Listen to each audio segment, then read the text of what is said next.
안녕하세요. 이번 챕터 6에서는 앞서 말씀드렸던 다양한 프로모션의 기획 방법, 프로세스 같은 것들을 이제 전반적으로 다시 한번 짚어보고 포인트 삼을 수 있는 것들을 사례에서 찾아볼 수 있게끔 하기 위해서 사례 위주로 케이스 스터디를 진행해 볼 텐데요. 개인적인 경험에서 어떤 성공담을 들려드릴 수 있을지, 혹은 제가 실패했던 케이스는 무엇인지와 같은 것들을 가볍게 말씀드려보면서 그 안에서 앞서 말씀드린 중요한 고려해야 하는 포인트들이 어떤 것들이 있는지 짚어보고, 이제 시장에서의 다양한 많이 알고들 계시는 성공 사례 그리고 실패 사례, 이런 것들을 앞에서 말씀드린 좋은 설계 포인트, 좋은 기획 포인트 상에서 다시 한번 가져갈 수 있는 레슨런들이 뭐가 있을지를 알아보고요. 이제 클립 3, 클립 4 같은 경우에도 이제 다양한 케이스들을 살펴보면서 시장 전반에서 아이디어를 가지고 혹은 특성별로는 어떤 식으로 프로모션을 기획하고 운영하고 있는지와 같은 것들을 개인적으로 인상 깊었던 것들 위주로 한번 가져와 봤고요. 이번 시간 클립 1에서는 개인 경험 회고 차원에서 제가 겪었던 회사에서 어떤 성공담이 있었고 어떤 실패담이 있었는지 말씀드리려고 하는데요. 사실 성공담이라는 포인트보다는 앞서 말씀드렸던 기획 과정의 전반이 잘 녹아져 있었던, 스스로 뿌듯할 수 있었던 경험으로 이해해 주시면 될 것 같습니다. 프로모션 사례를 들어서 개인 경험을 회고하면서 기획의 포인트 혹은 설계의 포인트, 아니면 이제 프로세스 전반에서 짚어드릴 수 있는 체크 포인트 같은 것들을 한번 말씀을 드려볼게요.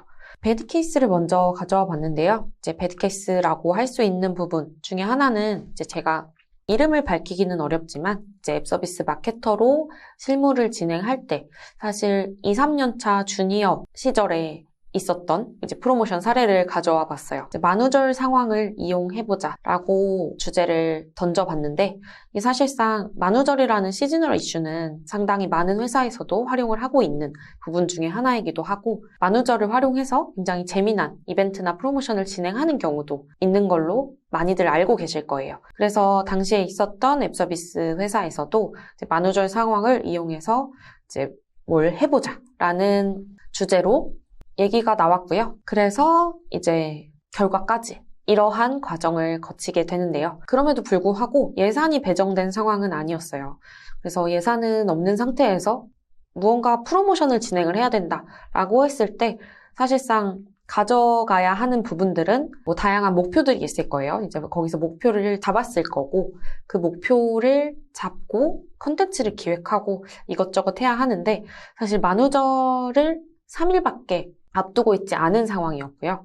그래서 부랴부랴 급하게 온드 채널, SNS 채널에 만우절 컨텐츠를 업로드하자라고 기획을 합니다. 이제 컨텐츠 업로드라는 차원에서는 이게 무슨 프로모션이야 할 수 있겠지만, 결국에 프로모션이라고 할 수 있는 범용적인 차원에서의 단어를 놓고 보면 일반적으로 업로드되는 컨텐츠가 아닌 프로모션성 컨텐츠를 업로드했다라는 차원에서 만우절 프로모션이라는 명칭으로, 그리고 그러한 개념으로 다가갔다고 이해해 주시면 될 것 같아요. 그래서 그 컨텐츠에 업로드를 한 기획 전반의 코어 핵심 메시지는 이제 페이크로 신규 기능이 출시되었어요 라고 하는 업데이트 소식이었어요. 결국에는 이제 만우절과 연관되어 있는 컨텐츠여야 했기 때문에 실제로는 업데이트 되지 않은 기능을 이제 업데이트 된 것처럼 페이크로 기능 출시와 관련한 컨텐츠를 업로드를 했고요. 이 안에서 다양한 기획 과정의 이야기가 이제 있었고, 뒤에서 말씀을 드리겠지만,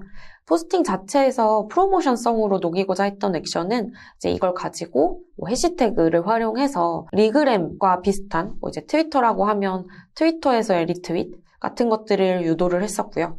그래서 결과는 어떠했냐라고 하면 배드 케이스의 차원으로 설명을 드리는 부분이다 보니까 당연히 인지가 되시겠지만, 재미도 감동도 반응도 없었다라고 이제 결과 메시지를 가져왔는데, 조회수나 반응 그리고 댓글 같은 것들로 SNS 채널에 올라와 있는 컨텐츠는 대부분 수치화해서 분석을 할 텐데요. 이제 그런 부분에 있어서의 반응도 전혀 없었을 뿐더러 이제 앱 서비스 자체의 유입이나 당연히 그 이상의 구매 전환도 가져올 수 없었던, 원인을 조금 더 내려가서 깊이 있게 분석을 해보자면 예산이 없었던 것 때문일까? 단순히 예산이 없었다고 해서 매출 전환을 시키는 게 어려울까요? 라고 하면 이것도 그렇지는 않은 문제일 수 있어요. 예를 들어 제가 있었던 앱 서비스의 회사 예시를 들어보면 콘텐츠를 고객이 돈을 주고 사야 하는 차원의 판매 모델을 갖고 있었기 때문에 이건 온드 채널만 사실상 잘 활용하더라도 특별한 광고를 태우지 않더라도 고객이 궁금하거나 혹은 고객에게 그 니즈를 자극할 수 있는 콘텐츠를 적절히 잘 올렸을 때 고객이 그걸 보고 궁금해서 들어와서 콘텐츠를 구매하고까지의 구매 전환의 터널이 굉장히 매끄럽게 유도가 가능한 차원의 서비스 모델이었다고 생각을 해요. 그렇기 때문에 예산과 관련한 부분이 문제였을까? 라고 하면 반드시 정답은 아닐 수 있을 것 같아요. 그리고 급한 준비 날짜도 사실상 원인 중에 하나가 될 수 있겠죠. 하지만 이 전반적인 부분들을 이제 모두 뒤에서 한 번 더 디테일하게 짚어보는 걸로 하고 사실상 이 모든 원인으로 잡은 이 세 가지를 포함한 모든 게 정답이라고 말씀드릴 수 있을 것 같아요. 이제 목적 자체가 불분명한 목적이었다라고 하는 것이 가장 실패 사례 요소의 첫 번째 키포인트가 될 것 같은데요. 일단 예산을 떠나서 만우절이니 무언가를 해봐라 라는 차원에서 진행이 되었다라는 게 가장 큰 페인 포인트라고 생각하고요. 불분명한 목적이라고 함은 결국엔 목표 수치 자체가 명확히 잡히지 못한다라는 결론을 만들어낸다에 대한 차원에서는 충분히 이미 앞선 프로모션 전반의 절차들을 이해하고 계신 분들은 이해를 하고 계실 거라고 생각을 해요. 그래서 브랜딩 목적이었다면 시즈널 이슈가 4월 초에 있을 테니 미리 이때부터 우리가 준비를 하자라고 타임라인을 미리 챙겼어야 하는 것. 이건 사실 구조적인 문제일 수도 있지만 어쨌든 타임라인 자체가 명확히 퀄리티 있는 프로모션의 결과물 혹은 원활한 사전 협업이 이루어질 수 있는 현실적인 차원에서의 타임라인이 부족했다라는 것도 짚고 넘어갈 수 있겠고요.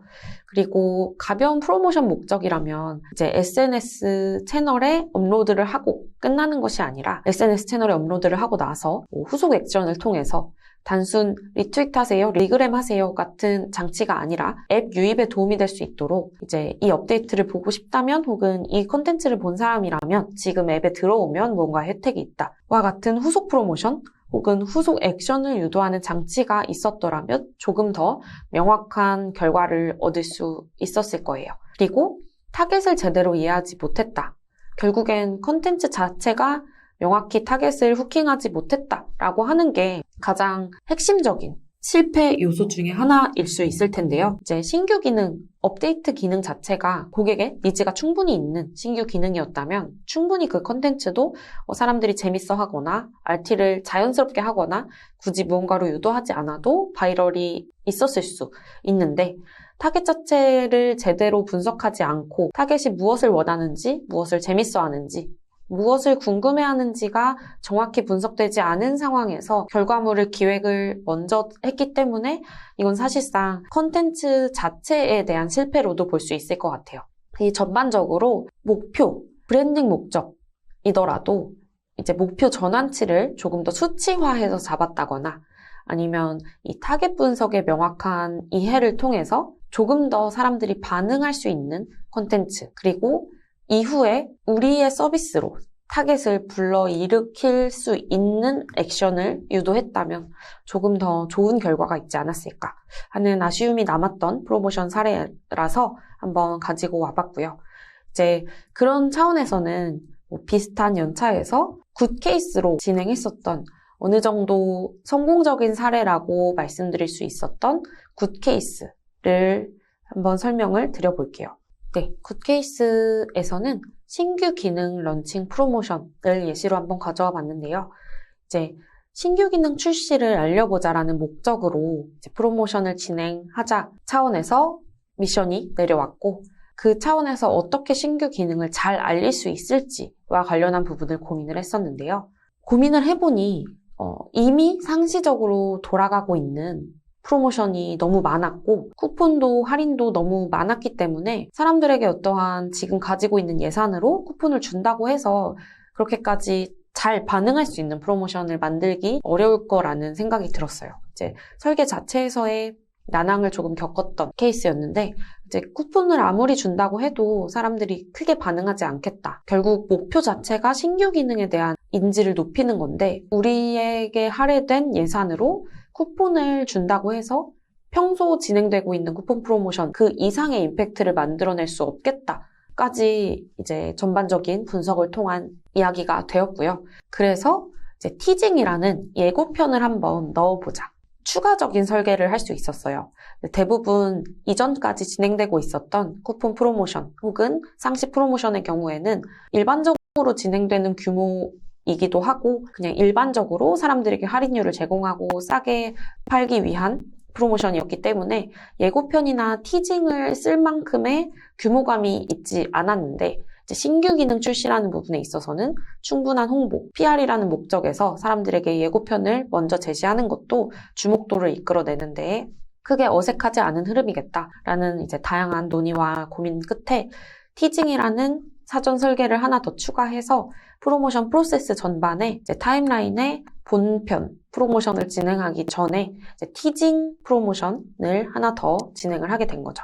그래서 결과는 굿 케이스로서 가져온 거다 보니 당연히 결과는 좋았겠지만 이제 예상치를 훨씬 상회하는 신규 기능과 관련한 신청자를 모집시킬 수 있었고요. 이게 이유 자체에서 단순히 예고를 더 넣었기 때문에 프로모션이 거의 2번 진행된 거나 다름없기 때문에 신규 기능 신청자가 더 많이 모인 거 아니야? 라고 그냥 간단하게 생각할 수도 있겠지만 결국 프로세스에서의 다각화를 주는 것이 얼마나 의미가 있는지를 한 번 더 인지하셨으면 하는 마음에서 성공담이라고 할 수는 없지만 이런 다각화는 충분한 인사이트에 도움이 된다. 라는 차원에서 한번 가져와 봤어요.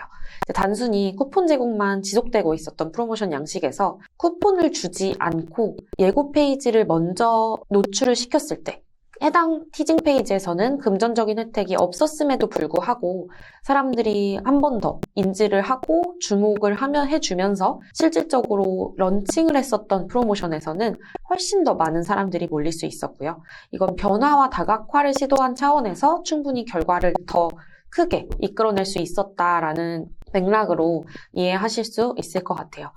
그래서 오히려 일반적인 프로모션의 혜택 설계와 다른 쪽으로 설계를 했던 것이 페이지가 더 돋보일 수 있었던 이유 중에 하나였고요. 그래서 커뮤니케이션, 이제 크리에이티브를 작성할 때 고민했었던 맥락은 금전적인 혜택이 없었기 때문에 예고 페이지를 어떻게 조금이라도 더 사람들이 주목도 있게 만들지라는 기획적인 차원에서는 가격 민감도가 높은 타겟은 들어왔을 때 사실상 아무것도 없네 하고 밑에까지 스크롤을 내리지 않고 이탈할 거야 라는 이런저런 고민들을 했고 그래서 이제 최대한으로 앞으로 이제 나올 진짜 프로모션, 그러니까 실질적으로 원래 진행하고자 했던 런칭 프로모션에서는 정말 좋은 혜택이 있을 거야 라는 부푼 기대감을 줄 수 있도록 화려한 금색 톤, 골드 톤으로 키 컨셉을 잡고 히든 혜택이 있을 거다라는 비밀스러운 느낌을 최대한 예고편 프로모션 페이지에 디자인을 해서 최대한 사람들에게도 기대감을 줄 수 있게끔 이런 디자인적인 차원에서도 기획을 고민했다는 거. 이것도 메시징 컨셉을 잡으실 때 이런저러한 프로모션 자체의 컨텐츠가 어떻게 나와야 사람들에게, 타겟에게 더 와닿는 크리에이티브를 보여줄 수 있을까? 라는 차원에서 한번 고민해보실 만한 맥락일 것 같고요. 이제 세 번째 블랙 같은 경우에는 이제 혜택과 관련한 부분이 생각보다 사람들이 너무 큰 혜택으로는 느끼기 어려운 퍼센트였기 때문에 이제 쿠폰율이라고 하는 퍼센트는 최대한으로 작게 강조하지 않게끔 보여주고 이런 핸드폰 목업 같은 형식으로 몇백 원, 몇천 원이 쭉쭉쭉쭉 쌓여서 실제로 네가 받을 수 있는 혜택은 정말 많아 라는 것처럼 보여줄 수 있게끔 이 UI를 보여주는 측면에서도 이미지가 최대한 혜택을 많이 받을 수 있는 느낌으로 고려될 수 있도록 그렇게 기획을 했었고요. 그래서 고객의 민감도, 가격 민감도에 따라서도 이 혜택을 어떻게 보여주냐, 가격 전략 텍스트 어떻게 할 수 있는지에 대해서도 앞서서 말씀을 한번 드렸었지만 결국 최대한 가격을 할인받을 수 있는 것처럼 대신 이제 너무 과한 강조, 과한 과시성 이제 혜택은 아닌 것처럼 보일 수 있게끔 이 적절한 밸런스를 유지를 하는 게 항상 중요하다라고 말씀드린 적 있어요. 이제 그래서 이런 키 컨셉 톤 앤 매너를 잡으실 때, 플러스 이제 메시지를 작성하실 때에도 이런 프로모션의 변화, 혜택 설계의 다각화와 더불어서 이제 그런 혜택 설계, 플러스로 메시지 구성, 작성과 같은 부분들도 충분한 고민이 선행되어야 된다는 것도 인지를 해주셨으면 좋겠습니다. 가볍게 이제 배드 케이스 1개, 굿 케이스 1개 이렇게 제 경험과 관련된 이야기로 말씀을 드렸고요. 굿 케이스도 배드 케이스도 결국에는 지금 프로모션을 직접 진행하시고 설계하시고 앞으로 나아가면서 꾸준히 이런저런 굿 케이스와 배드 케이스를 만나실 테지만 이런 가벼운 프로세스의 변화 그리고 기존 양식에서 벗어났을 때에 어떤 인사이트가 있을 수 있는지 같은 것들을 이제 다양한 제 사례뿐만 아니라 다양한 레퍼런스 같은 것들을 충분히 참고하시면서 이거 굉장히 좋은 메시지인데 혹은 이렇게 프로모션을 진행해보는 것도 굉장히 반응이 있을 수 있겠어 라고 하는 것들을 평소에 일상생활에서도 충분히 보실 수 있을 거예요. 이제 그런 것들을 시간을 들여서 공부하고 스터디하는 것보다도 일상 속에 있는 광고, 일상 속에서 만나는 프로모션에서 괜찮아 보이는 포인트들을 그때그때 캡처를 해두신다던가 이제 메시지 같은 것들을 노트에 메모장에 가볍게 적어두신다든지 평소의 아이데이션에 충분히 많은 도움이 되는 것 같고요. 이제 앞으로 보여드릴 프로모션 사례, 성공과 실패 같은 다양한 시장에서의 이야기들도 그런 것들뿐만 아니라 굉장히 다양한 광고들의 홍수 속에서 지금 말씀드리는 대사례를 포함해서 이것저것 도움이 되실 수 있는 방향으로 인사이트를 얻어가셨으면 좋겠습니다. 이제 클립 1에서 말씀드린 제 개인적인 경험에 따른 케이스 2가지는 여기까지로 마무리를 하겠고요. 이제 시장에서의 성공 사례 그리고 조금 논란이 있었던 실패 사례를 위주로 프로모션 사례 이제 추가적으로 클립 2에서 한번 다시 얘기 나눠보겠습니다. 여기까지 클립 1이었고요. 이제 다음 클립 2에서 뵙겠습니다. 감사합니다.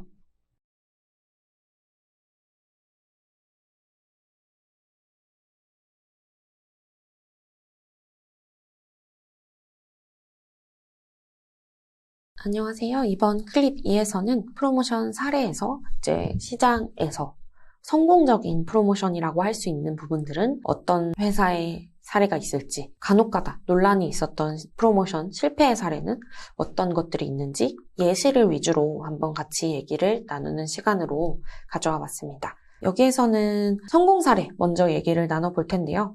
성공 사례라고 하면 너무도 다양히 너무 많은 케이스가 있기 때문에 제가 가져온 것들 이외에도 충분히 보고 계신 프로모션 이전에 참여하셨던 혹은 수많은 광고들 속에서 이거 괜찮네 하는 프로모션들이 너무 많으실 거예요. 그래서 이런저런 포인트 같은 것들을 앞서서 말씀드린 기획단에서 혹은 설계단에서 계속적으로 추구해 나가야 하는 방향성 차원에서의 적절한 예시로 제가 가져온 것이기 때문에 결국 본인 스스로 꾸준히 이런 여러 사례들을 찾아 나가시고 보면서 이런 것들을 차용해야지, 이런 것들을 내 프로모션에 반영해봐야지 하는 포인트를 삼으시는 거는 제가 말씀드리는 예시 이외에도 너무 수백 가지라는 거, 그것도 같이 인지해 주시면 너무 좋을 것 같아요. 일단 첫 번째로 가져온 사례는 이제 적절한 바이럴 이슈 활용을 통해서 우호적으로 브랜딩을 형성한 프로모션 사례로 가져와 봤어요. 네, 지금 가져온 BBQ와 관련한 우호적인 브랜딩을 만드는데 충분히 다른 회사들도 비슷한 영역에서의 많은 활동을 하고 있는 거 충분히 아시고 계실 거예요. 그래서 해당하는 이 기사뿐만 아니라 브랜딩, 그리고 이 브랜딩을 우호적으로 좋은 일, 착한 일과 같은 행동을 하는 회사가 어떤 곳이 있는지는 충분히 다른 회사들이 떠오르시는 분들도 계실 텐데요. 결국에는 프로모션이라는 영역에서 이제 매출 신장, 매출과 관련한 직접적인 수치와 관련한 부분들만 계속 말씀을 드렸다 보니까 이제 브랜딩과 관련한 부분, 사실상 실질적으로 수치화하기 힘든 영역에서의 캠페인이라고도 부를 수 있는 프로모션도 하나쯤 설명을 드리는 것이 좋겠다라는 차원에서 이번 사례를 예시를 한번 들어보고자 했어요. 앞선 텍스트를 보시면 아시겠지만 매출 증대에 큰 기여가 됐다라는 결론 문장이 다 귀결되고 있죠.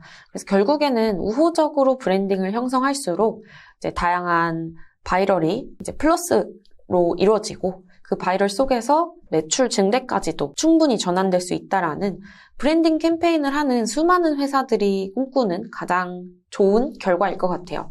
이런 ESG 경영이라고 하는 부분에서 이제 뭐 환경, 사회, 그리고 이제 가버넌스라고 하는 지배구조, 그런 장기적인 관점에서 이런 친환경적으로 혹은 사회적인 책임이 있다라는 부분에서의 지속 가능한 경영이라는 차원에서 요즘 굉장히 많은 기업과 회사들이 사용을 하고 있는 방식이기도 하죠.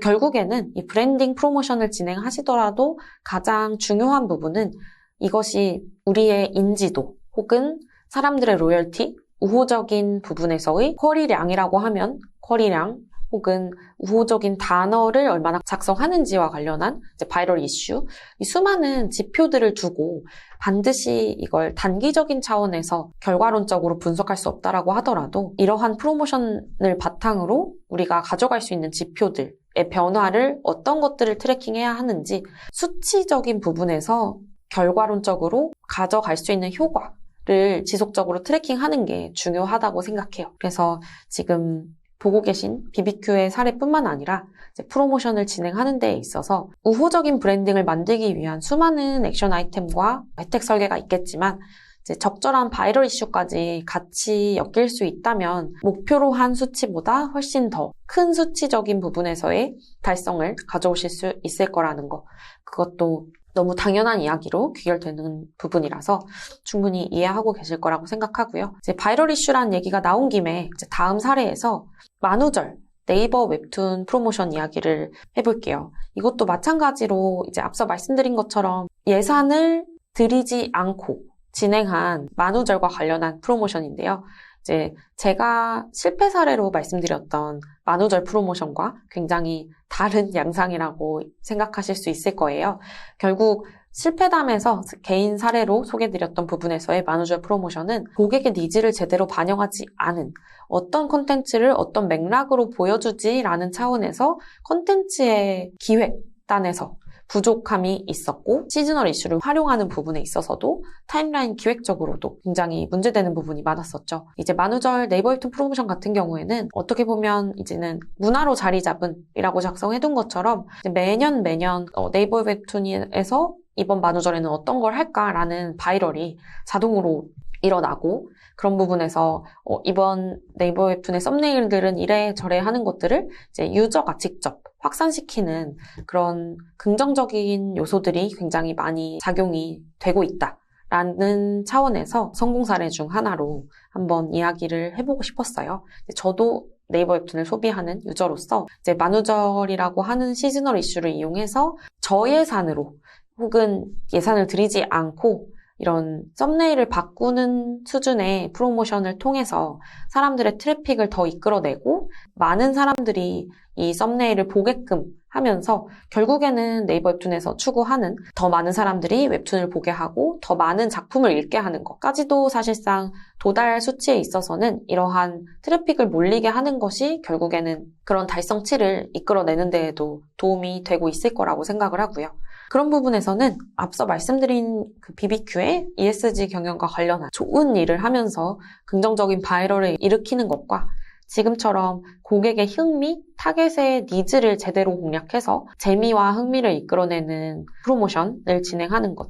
결국엔 브랜딩 요소가 많이 가미된 것이지만 이런 것들이 결국엔 고객들로 하여금 흥미나 재미, 그리고 칭찬을 할 수 있게끔 하는 확산이 자연적으로 발생할 수 있는 프로모션이라면 충분히 어느 영역에서든 예산을 할애하지 않고도 시도해보실 수 있을 만한 영역이라고 생각을 하고요.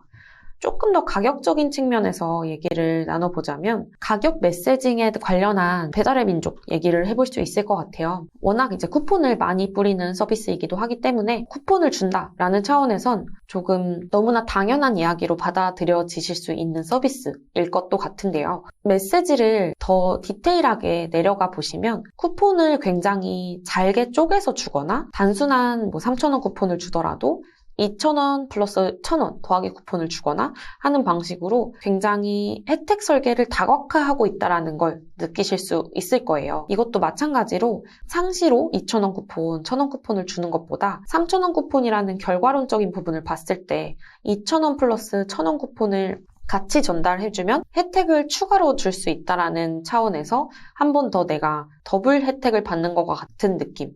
그리고 3,000원 쿠폰을 주다가 2,000원 쿠폰으로 가격을 내리는 것보다는 2,000원 쿠폰과 1,000원 쿠폰을 제공하다가 더하기 쿠폰을 없애는 차원이 훨씬 더 이후에 2,000원 쿠폰으로 변경을 했을 때에 사람들에게 손해를 덜 본다라는 느낌마저도 줄 수 있을 거예요. 그래서 오히려 이제 배달의 민족이라고 하는 서비스는 쿠폰이라는 프로모션을 굉장히 많이 다양한 무기로서 활용하고 있기 때문에 지금 예시로 보이는 더하기 쿠폰이라는 가격 혜택 설계뿐만 아니라 이제 다양한 특정한 카테고리에서의 쿠폰만 준다든지 혹은 특정한 배달 영역에서의 활용 가능한 쿠폰만 준다든지 하는 쿠폰 자체에서의 설계를 다각화하시는 걸 많이 보셨을 거예요. 그래서 지금 예시에 있는 이런 배달 서비스뿐만 아니라 혜택을 설계하시는 부분에 있어서 혜택을 쪼개도 보고 다양한 메시지로 어떨 때는 할인율, 어떨 때는 가격적인 부분 굉장히 다양한 메시지로 내보낼 수 있다는 거 그것도 혜택 설계의 관점에서 이야기를 드릴 때 굉장히 많은 포인트를 말씀드렸던 것 같은데요. 이런 매출과 관련한 가격적인 혜택을 고객에게 줄 때에는 지속적인 다각화가 필요하다라는 결론으로 마무리하고 이제 다음 실패 사례로 넘어가 보면 될 것 같아요. 실패 사례는 이제 앞서서 배달의 민족과 관련한 긍정적인 사례를 말씀드렸는데 어떤 걸 가져올까 하다가 인플루언서 마케팅과 관련한 논란이 있었던 부분에서 이제 인플루언서도 잘못 쓰면 독이라는 점 때문에 한번 가져와 봤는데요. 이제 앞선 성공 사례에서는 어떻게 보면 긍정적인 바이럴을 통해 예산을 쓰지 않아도 매출을 증대하고자 하는 직접적인 목표가 없어도 자연스레 매출 증대까지도 좋은 결과로 도달하는 성공 사례로 말씀을 드렸다면 바이럴이라는 이슈가 부정적이게 되었을 경우에는 위험한 리스크가 있을 수 있다라는 점도 함께 말씀을 드리고자 해당 사례를 가져왔어요. 결국에는 가격적인 혜택을 활용해서 특정 인플루언서와 협업한 프로모션을 진행했다라는 점에서는 어떻게 보면 혜택 설계에 있어서도 인플루언서를 활용한다라는 일반적인 차원에서의 인지에 있어서도 크게 문제될 부분은 없어 보이죠. 근데 이제 다만 여기에서는 인플루언서에게 제공되었던 쿠폰이 그들에게만 특정적으로 발행되는 어떻게 보면 혜택을 너무 선별적으로 제공한다라고 하는 차원에서 부정적인 바이럴 이슈가 있었고 그 부정적인 바이럴 이슈가 점진적으로 확산되면서 해당 이제 배달의 민족에서 진행했던 인플루언서 프로모션, 쿠폰 프로모션이 아마 중도에 폐지가 되면서 사과문도 함께 올라왔던 걸로 알고 있어요. 그래서 지금 보고 계신 것처럼 인플루언서라는 무기를 활용해서 프로모션을 진행하실 때에는 해당 인플루언서가 가지고 있는 논란이나 이슈 이런 것들을 사전에 리스크 체크를 하시는 건 너무 당연한 부분이고 이제 그 이외에 사실상 바이럴로 번질 수 있는 부정적인 이슈가 있을지에 대한 것도 정말 꼼꼼하게 사전에 이슈 체크와 수많은 논의가 필요하다라는 것도 아실 수 있을 거예요. 그래서 초반에는 프로모션이 진행되고 나서 이제 아무런 문제 없이 잘 운영이 되다가 바이럴 이슈가 이제 점진적으로 확산되기 시작하면서 부정적인 논란이 커졌던 케이스이기 때문에 이것도 마찬가지로 혜택 설계에 있어서 조금 더 이제 리스크를 맥시멈으로 생각하고 보수적으로 설계가 되어야 된다라는 것도 함께 인지가 되어야 될 부분이겠고요. 그런 의미에서는 이제 계속적으로 뒷광고다. 이런 선별적으로 혜택을 제공한다라고 하는 얘기들이 2010년대 후반부터 초반까지 꾸준히 얘기가 되었던 부분인데요. 고객의 반응을 예상하는 건 결국에 이제 부정적인 바이럴이 번져지지 않도록 예상하고 프로모션을 설계하는 건 중요하다라고 말씀드렸던 표시광고법이라는 부분보다 훨씬 더 중요한 영역이라고 생각을 해주시면 좋을 것 같아요. 이것도 앞서 말씀드렸던 배달의 민족 프로모션 쿠폰 선별적으로 제공했던 해당 인플루언서 프로모션이 처음에 아무런 문제 없이 진행이 되었던 것처럼 일반적으로 게임 업계에서 BJ를 활용해서 게임 방송을 하는 식으로 프로모션을 진행했던 건 이제 업계에서 어떻게 보면 통용적으로 진행이 되고 있었던 방식이었는데 이게 결국에는 사실상 문제가 되었던 부분도 있지만 바이럴, 부정적인 부분들이 확산되면서 더더욱 크게 이제 문제가 번진 것도 없지 않아 있어요. 그래서 고객의 반응 자체가 가장 중요하다라는 걸 이제 앞선 사례와 이번 사례를 통해서 말씀드리고 싶었는데요. 리니지라는 게임도 마찬가지로 BJ를 통한 광고를 집행을 했고, 이제 그게 뒷광고다라는 말뿐만 아니라 고객이 실제로 돈을 내고 구매하는 아이템들을 BJ들은 회사를 통해서 돈을 지원받는다라는 차원에서 사실상 이제 인플루언서에게 선별적으로 프로모션 쿠폰을 제공했다. 우리는 돈 주고 배달을 사 먹는데 이제 왜 인플루언서에게만 이런 특정한 혜택을 주냐라는 차원에서 부정적인 바이럴이 확산됐었던 맥락이랑 비슷한 상황이라고 이해를 하시면 될 것 같아요. 그래서 이 프로모션이 문제다라는 부분보다도 제가 짚어드리고 싶은 부분들은 결국 유저들이 가장 중요한 프로모션의 목적이기 때문에 그 유저들의 반응을 미리 예상하고 그 고객들이 어떤 니즈를 갖고 있는지를 사전에 상당히 주요하게 생각하고 분석해야 하는 게 앞단에서 반드시 선행되어야 되는 일이다라는 차원에서 두 가지 사례를 들어서 다시 한번 인지를 해주셨으면 좋겠다라고 말씀드리고 싶고요. 그리고 마지막으로는 아마 2022년에서 3년 정도에 발생했던 논란이라 충분히 알고 계신 분들도 계실 거예요. 이제 결과 예측 시뮬레이션과 관련한 중요성 차원에서 한번 가지고 왔는데요. 네이버 블로그 챌린지라고 해서 오늘 일기라는 해시태그를 걸어서 매일매일 블로그에 글을 올리면 일정 부분 혜택으로 금액을 제공하는 차원에서의 프로모션이었는데요. 이게 결국에는 너무 많은 사람들이 블로그 해당 챌린지에 참여하면서 중도의 이벤트가 중지되었던 사건이에요. 이제 논란이라고 이야기를 드린 것은 결국에는 이제 기사가 나고 많은 사람들의 불평, 불만이 생기고 부정적인 이슈들이 생겼다라는 차원에서 결국 이제 브랜딩 혹은 프로모션 자체에 대한 성패에 마이너스 요소가 작용했기 때문에 그런 차원에서 해당 단어를 사용한 거고요. 이제 조기 종료라는 부분에 있어서는 아마 결과 예측 시뮬레이션 자체가 너무 많은 변수에서 어쩔 수 없이 해당 예산으로는 프로모션이 운영될 수 없겠다라는 차원에서 진행이 됐을 텐데요. 이제 여기서는 두 가지 정도로 말씀드릴 수 있을 것 같아요. 첫 번째로는 아마 결과 예측을 충분히 진행했을 때에도 이러한 변수는 생길 수 있어요. 근데 이제 다만 중단을 할 수 있었던 이유는 유의사항에 이벤트 종료가 언제든지 갑작스럽게라도 될 수 있다라는 디스클레이머를 작성해 두었기 때문에 이렇게 중반에라도 중단될 수 있었다라는 차원에서의 대응이 진행될 수 있었을 거고요. 그리고 두 번째로는 결과 예측 차원에서 그렇기 때문에 배정된 예산 혹은 예측치 자체를 굉장히 맥시멈으로 잡으시는 게 좋다라는 차원으로 두 가지를 말씀드리고 싶었어요. 지금 시뮬레이션 자체가 얼마나 예측치를 벗어날 것인가 라는 부분은 얼마든지 가설을 열심히 세워도 충분히 달라질 수 있는 영역이기 때문에 더군다나 이제 네이버 같은 경우는 너무 많은 트래픽과 이제 고객들을 가지고 있기 때문에 충분히 변수는 더 많아질 수 있었겠고요. 그렇기 때문에 예측 시뮬레이션 플러스로 이런 변수를 미리 사전에 예방하는 차원에서 유의사항 영역을 점검하시는 것도 중요한 프로모션 마케터가 가져야 하는 투두 리스트 중에 하나이다 라고 한 번 더 짚고 넘어가면 좋을 것 같습니다. 그래서 이런저러한 상황에서의 변수들이 발생할 수 있지만 결국에는 이제 성공하는 프로모션도 실패하는 프로모션도 어떻게 대응을 하고 중간중간 고객들의 혹은 달성치, 목표치에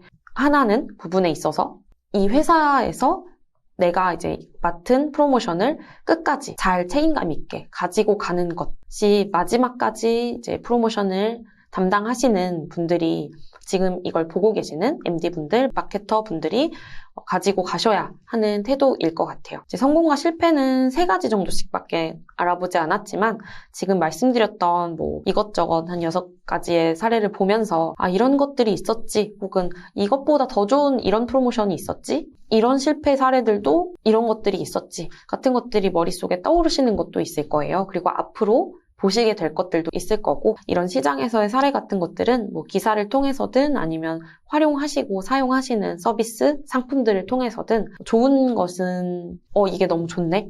안 좋은 것은 이런 부분은 나도 주의해야지 같은 식으로 꾸준히 생활에 있어서도 인사이트를 삼아서 본인의 프로모션에 반영해 나가시면 너무 좋을 것 같습니다. 이제 그런 차원에서 클립 3에서는 조금 더 인상 깊었던 아이디어가 괜찮았네 하는 사례를 몇 가지 보여드리면서 아이디어형에 있어서 프로모션을 설계해보고 혜택 설계나 메시징을 던져본다면 이런 아이디어를 활용한 사례도 있더라 라고 하는 조금 더 아이디어에 가까운 프로모션 사례를 말씀드릴게요. 이제 성공과 실패 프로모션 사례는 여기까지로 마무리하고요. 클립 3 프로모션 사례, 이제 아이디어형 사례에서 뵙도록 하겠습니다. 네, 감사합니다.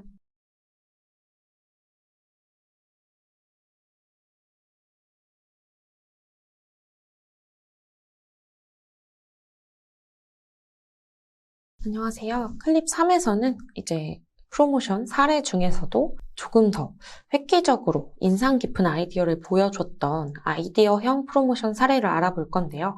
이제 앞서서는 저의 경험과 관련되어 있는 성공과 실패 사례, 성공 사례라고 부를 수 있는 다양한 다른 기업들의 사례, 실패라고 할 수 있는 논란이 어느 정도 있었던 실패 사례 같은 것들을 알아봤다면 이번 클립 3에서는 조금 더 다양한 스킴을 변칙적으로 활용했던 프로모션 위주로 설명을 드려볼게요.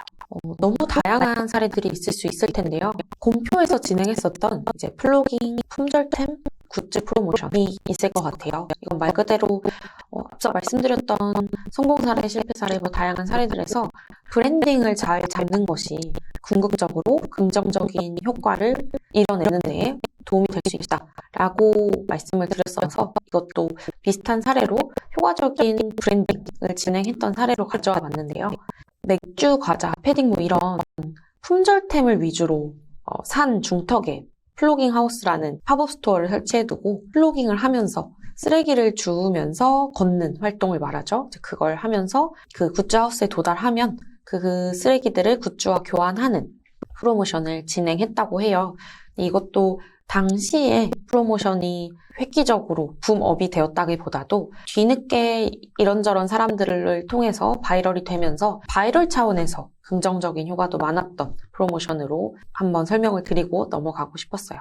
이것도 마찬가지로 우리는 오프라인에서 진행을 할 만큼 프로모션을 크게 할 것도 아니고 이런 브랜딩 활동은 아직은 가격적인 가치가 더 중요한 우리 상품 회사의 프로모션 혜택 설계에서는 무리가 있어 라고 생각을 하시는 분들도 많을 것 같아요. 이제 다만 CSR이라고 하는 결국에는 좋은 영향을 미치는 프로모션 차원에 있어서 사람들이 어떤 것에 반응을 하는지 요즘 사람들이 굉장히 좋다 혹은 좋은 회사다, 좋은 기업이다 아니면 이런 서비스 사줘야 돼 라고 생각하는 바이럴 이슈에 가까운 가치와 메시지는 무엇이 있는지 라는 차원에서 결국에는 좋은 영향을 미치고 사람들에게 긍정적으로 다가갈 수 있는 기업의 이미지가 혹은 그런 상품의 이미지가 결국에는 장기적으로 봤을 때 이런 매출에도 도움이 될 수 있다라는 차원에서 한 번 더 프로모션을 반드시 가격적으로 설계하는 것도 좋지만 이런 선한 영향력을 끼치는 차원에서의 혜택 다각화는 할 수 없을까? 라는 것도 함께 고민을 해보시는 것도 재밌는 부분이 될 수 있을 것 같아요. 그래서 반드시 굿즈를 활용하는 부분으로 이야기를 풀어보기보다도 이 부분은 사실 더 사람들에게 좋은 긍정적인 브랜딩 이미지를 형성할 수 있는 차원에서의 메시지는 무엇이 있을까? 라는 차원에서 한번 고민을 해보시라 라고 말씀을 드리고 싶었고요.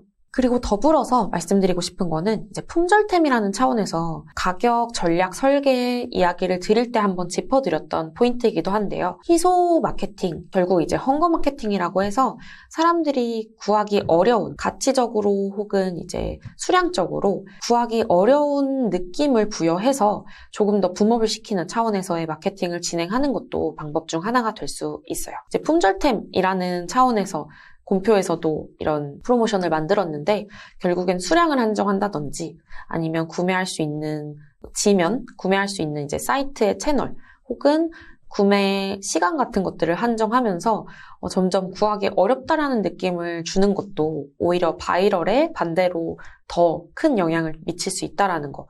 요즘 굉장히 그런 희소 가치를 이용한 마케팅을 여러 기업에서 진행하고 있기도 하죠. 반드시 이걸 가격적인 메시지에서 뭔가 긴박함을 부여하고 이런 가격 메시지 자체에서 후킹을 시키려고 하는 것도 물론 좋지만 애초에 이제 프로모션 자체를 설계하시는 데에 있어서 그런 희소 가치를 고려한 헝거 마케팅을 한 번 더 생각을 해보신다면 그 안에 있어서도 상품이면 상품 혹은 무형의 서비스라면 서비스에서 만들어내실 수 있는 다양한 옵션들이 있을 것 같고요.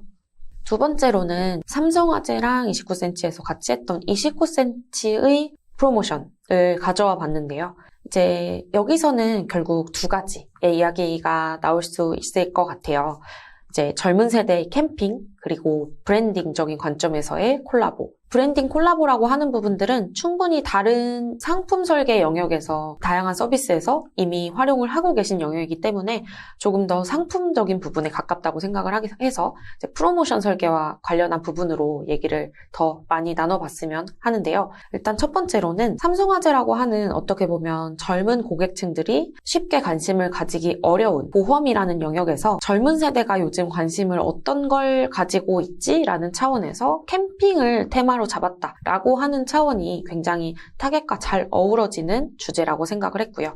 이게 반드시 굿즈, 상품이 있냐 아니면 오프라인에서 진행이 되냐라는 이런 물리적인 장소의 한계를 떠나서 온라인에서 우리의 물건을 특정하게 무언가 설계를 해서 메시지화 한다고 했을 때에도 마찬가지로 이제 젊은 세대냐 혹은 이 세대가 가지고 있는 특성은 무엇이냐 아니면 이 세대가 특정적으로 관심을 가지고 있는 것은 무엇이냐 같은 것들을 조금 더 분석을 해보고 그들을 알아가는 과정에서 주제로 잡혀있는 캠핑과 같이 우리 회사, 우리 서비스, 우리 상품에 관심을 가지는 사람들이 어떤 것에 반응하는지를 조금 더 풀어놓고 열어놓고 고민을 하시는 계기가 될 수도 있을 것 같아요. 그리고 두 번째로는 이 안에서 단순히 추첨을 해서 무언가를 드린다라는 차원에서의 내용뿐만 아니라 이제 국내 로드트립, 여행이라는 관점에서 조금 더 혜택적인 설계를 파격적으로 했다라고 볼 수 있어요. 결국 캠핑카를 렌팅해준다라는 건 단순히 상품을 주고 끝난다. 가 아니라 이제 한 팀에게 캠핑이라는 모험 여행 참가자를 모집한다라는 차원에서 조금 더 사람들에게 단순히 상품 받으세요가 아니라 여행을 떠나세요 라는 차원으로 메시지를 베리에이션해서 접근할 수 있는 혜택 설계가 될 수 있었던 거죠.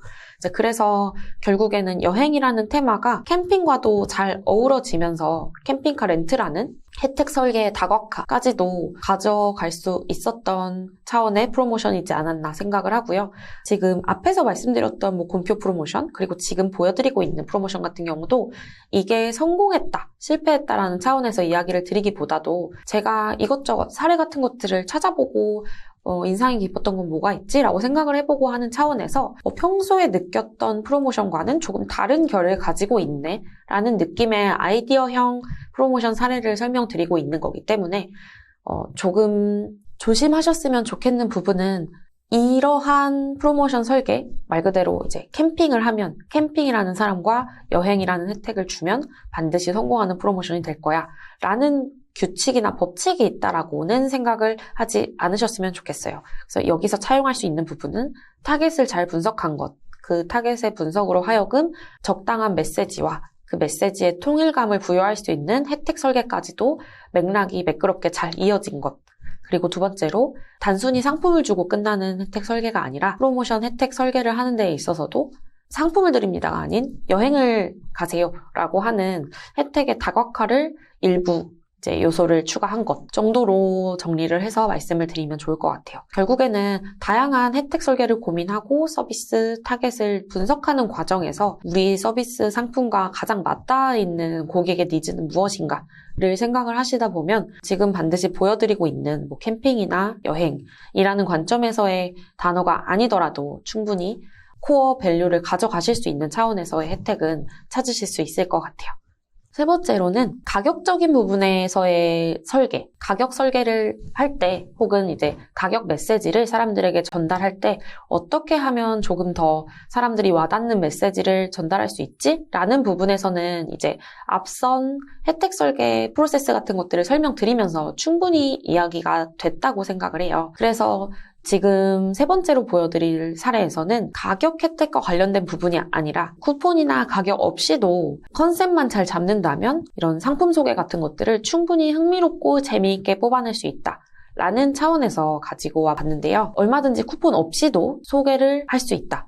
근데 이걸 신박하게 할 수 있다. 라는 차원에서 제가 인상 깊었던 것을 일부러 가져왔다기보다도 이제 텀블벅에 들어가서 이것저것 페이지를 구경하고 있었는데 우연히 눈에 띈 페이지였어요. 그래서 텀블벅 기획전이라고 하는 페이지 영역에서 이거 뭐지? 하고 눌러서 스크롤을 내리다 보니까 굉장히 신박한 새로운 차원에서 다양한 시도들을 많이 했구나 라는 생각이 들어서 가져와 본 예시인데요. 요즘 유행이라고도 할 수 있고 혹은 이제 이전부터 로맨스 판타지 소설물들 혹은 이런 것들이 만화화되는 과정에서 이런 제목들, 이런 디자인 같은 것들을 어느 정도 일맥상통하는 톤 앤 매너로 일관화됐다고 생각하는데요.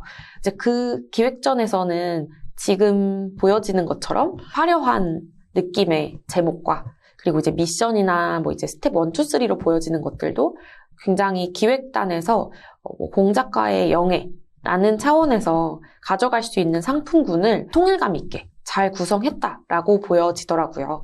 그래서 쿠폰 없이도 소개할 수 있는 제품 페이지라는 차원에서는 지금과 같이 처음부터 마지막 버튼까지, 처음부터 상품이 소개가 되기까지 명확한 키 컨셉을 가져가신다면 얼마든지 사람들의 흥미를 이끌어낼 수 있다라는 걸 보여줄 수 있는 컨셉추얼한 차원에서의 페이지가 굉장히 재미있게 잘 만들어진 것 같아서 가지고 왔고요. 마찬가지로 특정 상품 기획전이 아니더라도 무언가 할인율이 적은 혹은 가격 혜택이 적은 것을 사람들에게 어떻게 후킹하지가 고민이 되실 때에 이런 비슷한 아이디어를 차용해서 활용해 보실 수 있을 거예요. 지금처럼 반드시 이제 로맨스 판타지의 결로 이렇게 진행을 하셔라. 가 아니라 특정 컨셉을 잡고 그 컨셉에 맞춰서 일원화된 디자인 혹은 일원화된 구성 요소를 넣으면 생각보다 사람들이 흥미를 가지고 재미있게 읽기도 쉽고 그렇게 되면 이제 페이지에 이탈을 막기도 쉽고 그래서 목표로 하는 혹은 이제 혜택을 주는 것까지의 과정이 전반적으로 컨셉 없이 이것저것 요소를 흐트러져 놓은 페이지를 그냥 제공하는 것보다 훨씬 더 효과적일 수 있다는 것도 한 번 더 인지해 주셨으면 좋겠는 마음에서 지금 세 번째 텀블벅 기획전으로 소개를 드렸고요. 이 페이지 구성에 있어서는 사실상 한 가지의 키 컨셉을 가지고 진행이 되었을 때 훨씬 더 주목도나 집중도가 높을 수 있다라는 차원에서는 충분히 앞선 기획, 크리에이티브를 만드는 영역에서 설명이 되었다고 생각하기 때문에 간단하게 이 정도의 예시로 풀어서 설명을 해봤습니다.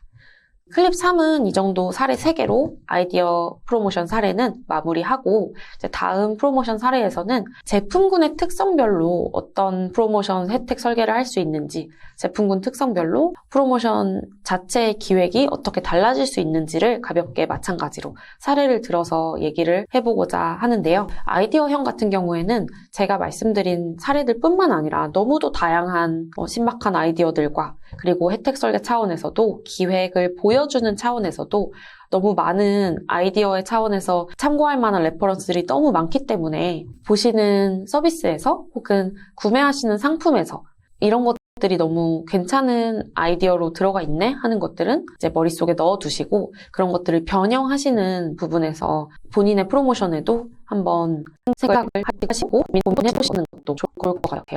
다만 아이디어를 그대로 사용하는 것은 사실상 아이디어형 프로모션 자체를 그대로 기긴다라는 부분이 조금 마이너스가 될 수 있기 때문에 본인만의 아이디어를 가지고 어떻게 더 좋은 프로모션을 만들지 라는 고민을 한다. 뛰어난 프로모션의 결과로까지 만들어주실 수 있도록 더 크리에이티브한 고민을 하실 수 있으면 좋겠습니다.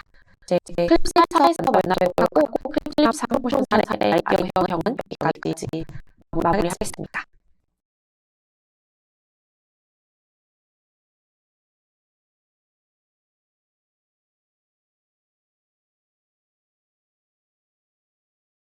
안녕하세요. 클립 4 프로모션 사례에서는 이제 특성별로 케이스를 나누어서 알아보려고 하네요.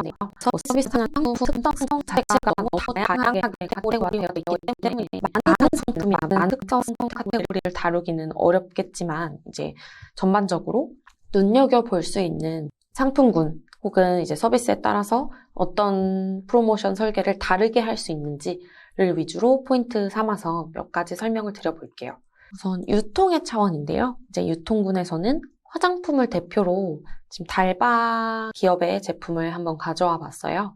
일단 뭐 다양한 가격 설계의 전략, 그리고 혜택 설계의 스킴들이 있을 것 같은데, 혜택 설계에 있어서는 지속적으로 다각화할 수 있는 방안을 계속적으로 포인트 삼아서 중요한 부분이라고 강조해 왔는데요. 이제 그 부분에 있어서는 다양한 화장품 업계에서 쓰고 있는, 이제 화장품 업계뿐만 아니라 뭐 관련 비슷한 유통군에서도 시도하고 있는 체험판을 구매하는, 체험을 해보고 나서 실질적으로 결제를 할 때에는 마음에 들면 결제를 할 수 있게끔 하는 체험형 상품은 충분히 혜택에 많은 설계에 들어가 있다라고 생각을 하는데, 이제 이 안에서는 달바에서 시도했던 홈트라이라는 제품을 소개해드리고 싶었어요.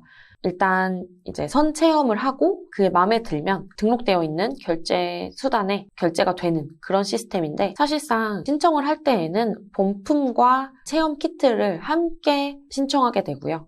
이제 신청을 하게 되면 등록된 결제 수단에 바로 결제가 되는 구조가 아니라 홈트라이 제품, 체험 키트 제품을 사용을 해보고 그게 마음에 들면 등록된 결제 수단으로 결제가 그때의 후불로 결제가 되게 되는 그런 제품이라서, 사실상 홈트라이 제품 자체는 일반적으로 체험해보세요 라고 얘기하는 화장품 혜택과 다르지 않지만 체험형 제품이라는 점에서 조금 더 변수를 두어서 이제 함께 본품을 제공하고 그 본품 자체를 이제 결제만 그대로 하게 되면 그 받은 본품을 그대로 사용할 수 있게끔 하는, 그래서 사실상 사람들이 체험판만 써보고 귀찮아서 새로 물건을 구매하지 않거나 아니면 이제 본품 자체를 구매하게끔 하기 위해서 굉장한 퍼널들을 추가적으로 설계를 하고 그러한 유도를 해야 하는데, 이건 사실상 앞단에서 결제 수단을 입력하게 하는 것이 살짝 귀찮을 수는 있지만 본품과 체험 키트를 함께 처음부터 제공함으로써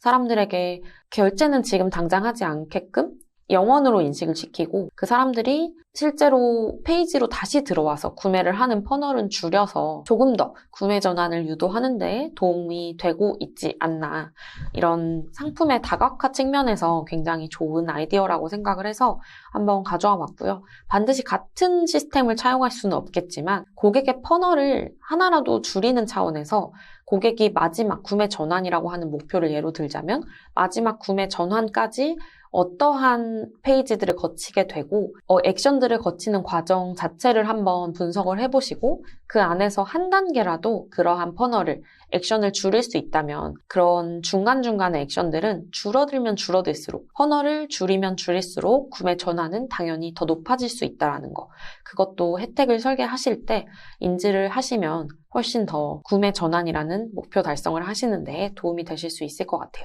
지금 특성과 관련된 부분을 얘기하다 보니 체험이라는 얘기를 하게 됐는데, 결국엔 기능과 같은 부분들도 지금 무형의 서비스, 구독형 상품 같은 것들을 예로 들어보면 이제 7일간 무료로 써보고 유료로 전환이 된다든지, 이제 한번 체험판을 아주 낮은 가격으로 구매를 하면 그 구매한 가격에 만족을 한 사람들이 프로요금제를 쓴다든지, 이 체험판을 영원으로 제공을 하느냐 아니면 낮은 가격으로 제공을 하느냐, 이걸 7일 동안 제공을 하느냐 혹은 한 달에서 3개월 혹은 3일 어떤 기간으로 제공을 하느냐처럼 우리가 계속 얘기를 나눴던 혜택 설계라는 차원에서 고민해야 되는 요소들이 너무 많을 거예요. 이제 그런 것들은 내부 데이터, 상품이나 서비스의 데이터를 충분히 활용을 하시라라고 말씀을 드렸고, 7일이라는 체험이라는 영역에서의 기간이 선정이 됐다라는 건 이 체험 키트가 7일분으로 만들어졌기 때문도 물론이었겠지만, 이게 일종의 무형의 서비스라는 걸 고려를 해본다면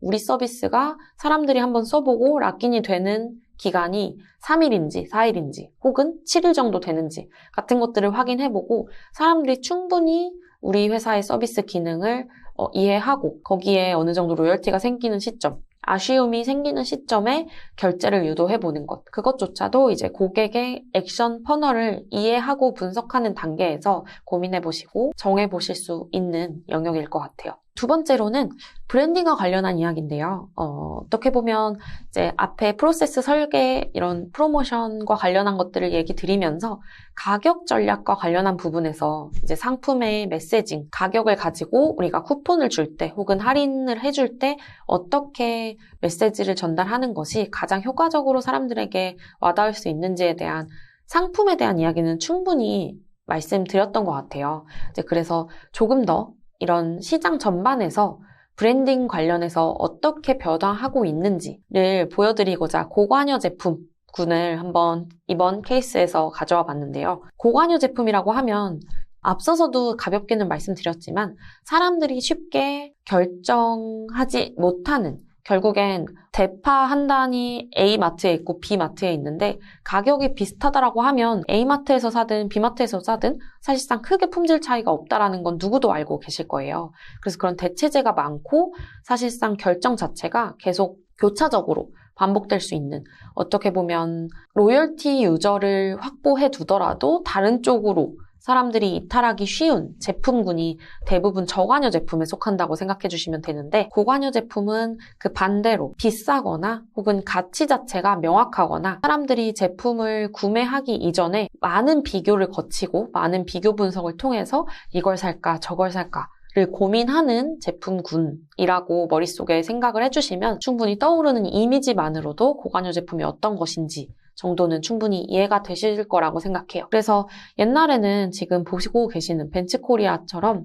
어떻게 보면 비싼 외제차 같은 것들은 내가 살 수 있는 조건이 되지 않는다면 나 벤츠 사야지 라고 생각하는 경우가 쉽지 않다는 건 충분히 이해하고 계실 거예요. 이제 그래서 벤츠코리아 같은 경우에는 어떻게 마케팅을 하고 있나, 어떤 프로모션을 하고 있나 라고 보면 사실상 반드시 구매 전환을 이끌어내기 위한 자동차 프로모션 뿐만 아니라 결국에는 친근감을 이끌어내서 사람들에게 브랜딩 이미지를 꾸준히 인식시키고 우리의 브랜드 자체를 사람들에게 계속적으로 노출하고 친근감을 계속적으로 형성하는 과정을 통해서 어떻게 보면 여기에서는 젊은 친구들을 계속적으로 공략하는 젊은 이미지, 그리고 이제 젊은 친구들이 좋아하는 캠핑 관련 용품을 만든다든지 젊은 친구들이 많이 포진되어 있는 채널에 꾸준히 채널 메시징을 던진다든지 하는 과정으로 미리 잠재 고객을 모아두고 나중에 이제 차를 구매할 연령대 혹은 시기, 그러한 타이밍이 왔을 때 다른 비슷한 제품군에 있는 브랜드보다도 우리의 브랜드를 더 찾을 수 있도록 결국엔 잠재 고객을 만들어두는 마케팅과 관련되어 있다라고 생각을 해주시면 되는데요. 결국엔 이런 친근감을 통해서 사람들이 이 브랜드를 어떻게 느끼게 하냐라는 차원에서 프로모션 결과를 얻을 수 있겠다라고 이해해 주시면 될 것 같아요. 여기 보면 이제 모바일 앱 지면을 활용한다든지 접근성이 더 좋은 차원에서, 그리고 카카오톡 선물하기라고 하는 어떻게 보면 이런 외제차 브랜드에서 쉽게 들어가기 어려운, 사람들에게 더 많이 노출되는 조금 더 친근함을 줄 수 있는 트래픽이 높은 지면에 들어간다든지 하는 식으로 이런 굿즈 마케팅과 관련한 부분으로 사람들에게 고객 접점을 늘리고 있다는 차원에서 케이스를 설명드리고 싶었어요. 고관여 제품이냐 저관여 제품이냐라는 차원에서 굳이 이걸 나누어 생각을 하시기보다도 결국에 지금 이 특성에서 말씀드리고 싶었던 것은 우리의 브랜딩 이미지를 꾸준히 접점을 늘리고 잠재 고객을 만들어가는 차원에서의 프로모션도 이러한 잠재 고객군이 우리의 제품 구매 전환까지 이끌어낼 수 있다는 차원에서는 이런 프로모션의 목표로서 잡을 수 있다는 것도 함께 인지를 해주셨으면 좋겠습니다. 그리고 세 번째로는 요즘 많이들 보고 계실 것 같아요. 아까 전에 말씀드렸던 지금 벤츠코리아에서 고관여 제품, 쉽게 다가서기 힘든 영역의 브랜드임에도 불구하고 고객과의 접점을 꾸준히 늘리기 위해, 잠재 고객을 꾸준히 늘리기 위해 이런 타겟군이 많이 있는 채널에 먼저 이렇게 가서 이것저것 굿즈도 팔고 다양한 굿즈 마케팅을 한다라고 설명을 드렸다면, 지금 팝업 스토어와 관련한 부분은 조금 더 타겟팅과 관련한 프로모션 사례에 있어서도 방식에서 조금 더 뾰족하게 맞춤화되어 있는 형식이 팝업 스토어다라는 차원에서 한번 사례를 설명드리고 싶었어요. 여기서는 이제 글렌모렌지 위스키 팝업 스토어를 가져왔는데, 팝업 스토어가 워낙 요즘 많기 때문에 다양한 팝업 스토어가 있다라는 건 충분히 지금 보고 계시는 MD분 마케터분들이야말로 더 잘 알고 계실 거라고 생각을 해요. 그래서 어떻게 보면 지금 팝업 스토어라는 차원에서 고민을 해보면 오프라인 팝업 스토어가 효과가 좋냐 안 좋냐 라는 차원을 떠나서 우리가 목표로 하는 고객이 있는 곳에 어떤 지면에 노출을 하지? 라는 차원에서 한번 고민을 해보자면 지금 글렌모렌지 같은 경우에는 팝업 스토어를 인천국제공항 면세점에 오픈을 했죠. 이것도 마찬가지로 MZ세대들이 여행을 즐길 것이다. 그래서 여행을 즐기는 사람들은 어디에 있어? 인천공항에 한번 팝업 스토어를 오픈해볼까? 라는 고민의 흐름으로 이어진 만큼 우리 타겟이 어떤 관심사를 가지고 있는가? 그리고 그 관심사를 가진 타겟들이 어느 채널에 모여 있는가? 라는 차원에서 한번 팝업 스토어라는 방식뿐만 아니라 그 팝업 스토어를 여는 장소. 이게 온라인이라면 온라인에서의 채널 지면이 될 수 있을 거예요. 그 타겟팅 측면에서 한번 같이 고민을 해봤으면 해서 팝업 스토어라는 요즘 핫한 오프라인 프로모션 방식을 차용해서 이야기를 나눠보고 싶었습니다. 그래서 지금 타겟팅이라는 얘기가 나온 김에 이제 팝업 스토어라는 부분에서 어떻게 보면 앞서 말씀드린 캠핑용품 등의 다양한 굿즈를 활용한 벤츠코리아의 굿즈 마케팅과도 이어지는 맥락일 수도 있을 텐데요. 그 MZ세대를 타겟하기 위해서 글렌모렌지에서 이런 식으로 팝업 스토어를 활용했던 것처럼 이제 어떻게 보면 벤츠코리아에서는 조금 더 젊은 층을 공략하기 위해서 카카오톡 선물하기 지면에 입점을 했죠. 그렇게 되면 마찬가지로 우리 프로모션을 더 홍보하기 위해서 우리 프로모션의 메인 타겟을 공략하기 위해서는 어떤 채널 지면에 들어가야 할까를 고민하는 맥락으로 한 번 더 머릿속에 인지해 주셨으면 좋겠는데요. 예를 들어 30, 40대가 즐기는 혹은 30, 40대의 여성분들이 즐기는 상품군을 프로모션화 한다고 한다면 반드시 효율이 좋은 네트워크 매체라든지 카카오 혹은 네이버 같은 대형 포털에 디스플레이 지면을 홍보하는 것도 방법 중에 하나겠지만 꼭 반드시 늘상 진행해왔던 디스플레이 지면만 고려하시는 것보다도 생각지도 못했던 예를 들면 맘카페도 일종의 지면으로 활용하실 수 있는 광고 지면이 있을 거고요. 이런 아파트 단지에서도 활용할 수 있는 엘리베이터 오프라인 광고라든지 아니면 요금 고지서에 들어가는 고지서 광고 같은 경우도 활용할 수 있는 영역이 있는 고지서가 있더라고요. 그래서 오프라인 광고에서도 이렇게 다양하게 생각지도 못했던 지면을 광고화하고 있네? 라고 보여지는 부분도 있고 그리고 마찬가지로 온라인에서도 맘카페를 예로 들었지만 이제 맘카페뿐만 아니라 다양한 커뮤니티를 분석해보시고 서치해보시는 과정에서 생각지도 못했던 지면에 생각지도 못했던 그 방식으로 우리가 타겟하고 싶은 사람들이 여기에 모여 있었네? 라는 걸 찾게 되실 수 있기 때문에 지금 팝업 스토어라는 어떻게 보면 오프라인 대형 캠페인으로 설명은 드렸지만 결국엔 가장 중요한 건 타겟이 모이는 적절한 곳에 이러한 광고를 배치하는 거구나 라는 차원의 결론으로 생각을 해주시면 너무 좋을 것 같습니다.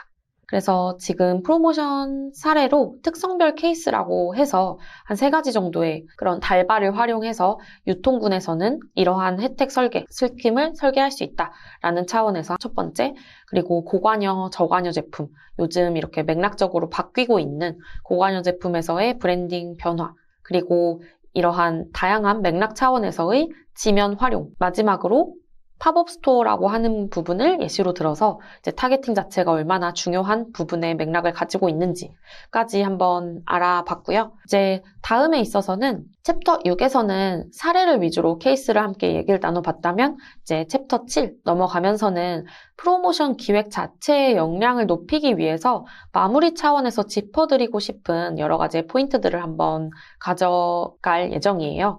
이제 프로모션 기획단에서의 역량 같은 것들은 충분히 앞에서도 이야기를 한 부분이지만 이제 프로모션을 만들 때 위닝 포인트라든지 아니면 정말로 이렇게 하면 프로모션 자체에 대한 결과가 자명히도 안 좋아질 수 있다라고 하는 페인 포인트라든지 앞서 말씀드린 부분 전반을 한 번씩 짚으면서 프로모션 전체의 역량을 다시 한번 업시킬 수 있는 그런 마무리 차원에서 챕터 7 이제 이후의 과정 한번 얘기 나눠보면 좋을 것 같습니다. 이제 챕터 6 프로모션 사례 전반을 가지고 이제 케이스 스터디 해봤던 부분은 이번 클립 4까지가 마무리고요. 다음 에서는 이제 챕터 7, 프로모션 기획 역량과 관련한 부분으로 다시 한번 얘기 드리도록 하겠습니다.